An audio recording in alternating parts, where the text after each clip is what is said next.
Well, I'll tell you, a man that often gets international alarms because he gets to be at the heart of every single emergency is Mr. Simon Calder, travel correspondent with The Independent. He joins me now. Simon, very good morning to you. Good morning, Mike. Yeah, I'm on the bus. Obviously, we can talk about the London Underground strike. It's actually the reason I am at Heathrow Airport. I was due here to talk to you half an hour ago, but unfortunately British Airways isn't having the best possible day, so we were late, and then they decided to put us all on the bus. But anybody who is arriving at London Heathrow, obviously the busiest airport in the UK, is going to find that the Piccadilly line, the main way in and out for tens, hundreds of thousands of passengers, and in particular also the staff, they are going to discover that it's closed. There is an alternative from here, the Elizabeth line, as well as the Heathrow Express, but those are more expensive, and they're going to be jolly crowded today. The big problem is that, well, workers from the London Underground are being, quote, rostered into exhaustion, and they need a 32-hour week. And to prove it, well, they're having quite a sophisticated strike. The way that it's working is that different groups of workers are going on strike all this week, right, well, until 8 o'clock in the morning on Friday. But because it's only a few people, or relatively few people at a time, they can close the whole system down, but they only lose a day or two's pay. So it's getting a heck of a lot of bang for their buck in terms of striking, yes. And the other thing is that they seem to be striking more over not so much pay as conditions. They want more free travel, don't they, for them and their families? Well, at the moment they get free travel on Transport for London for them and a partner or a spouse. They also get discounts on Eurostar, which is very nice, good if you like that sort of thing.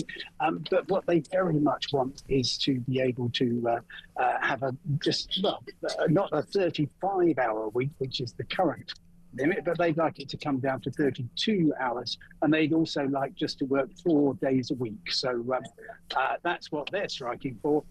Transport for London says this is completely unaffordable. There's absolutely no way we can do it, and therefore they are saying, right, we'll just strike until we get it. So it's one of those strikes where it's very difficult to see any resolution, costing the capital, obviously, hundreds of millions of pounds in lost productivity and so on. The hospitality industry going to be devastated once again. But Transport for London say this is just completely unaffordable. Well, I mean, to be honest, if I could keep up with all the cabinet changes, I could ask you to ask the Secretary of State for Transport. But yeah, I can't remember who that is. Yeah, it's all a bit of a mess. But London generally kind of staggers through these things. It's reputationally very damaging to the capital, of course. And if the London Underground strike doesn't get you, then probably the French Bloc 2 will. This is happening on Wednesday. Very exciting. We're expecting the French government to fall today because they want to impose austerity measures. And instead, well, on Wednesday, this kind of loose coalition of opposition is just saying we're going to stop everything, and that will include an awful lot of trains, could include motorways being blocked, it could include all kinds of Well, I was speaking to a French friend of mine the other day who said it's going to make the Gilets jaunes look like just your average Monday in the middle of Paris where nobody does anything. It's going to be a real chaotic, kind of wall-to-wall protest everywhere. There's going to be a lot of mad spread around some town halls, I would imagine.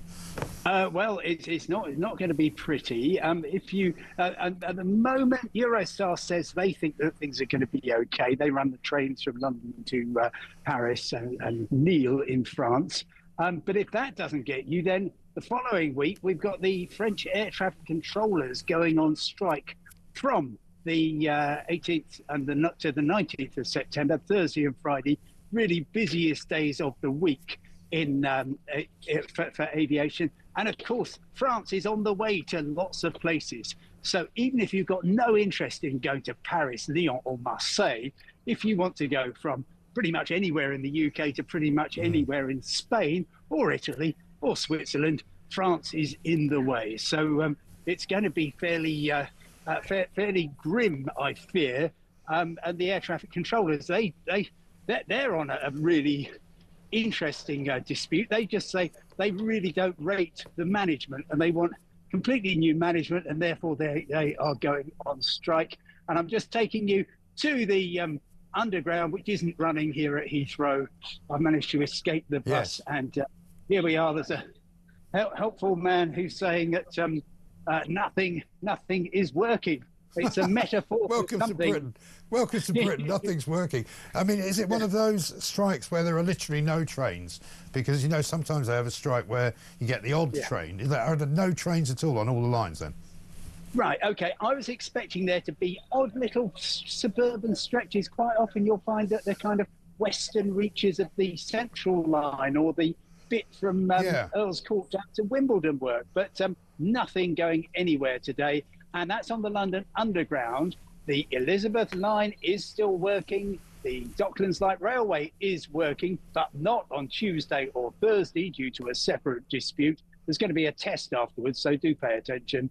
London Underground should be working, but it's just a mess for so many people, including the roughly 120,000 tourists who will arrive in London Heathrow today and discover that their planned trip on the tube to Kensington isn't going to happen. Yeah. So, I'd like to bring you some good news, maybe later on this week, Mike. Well, I mean, maybe I'll just have a 1970s nostalgia day tomorrow and just go back to the future and pretend it was all great back then, because we all didn't have to do very much work. I mean, I was at school, luckily, for most of it, so I used to just sit at home, twiddle my thumbs. It was all right.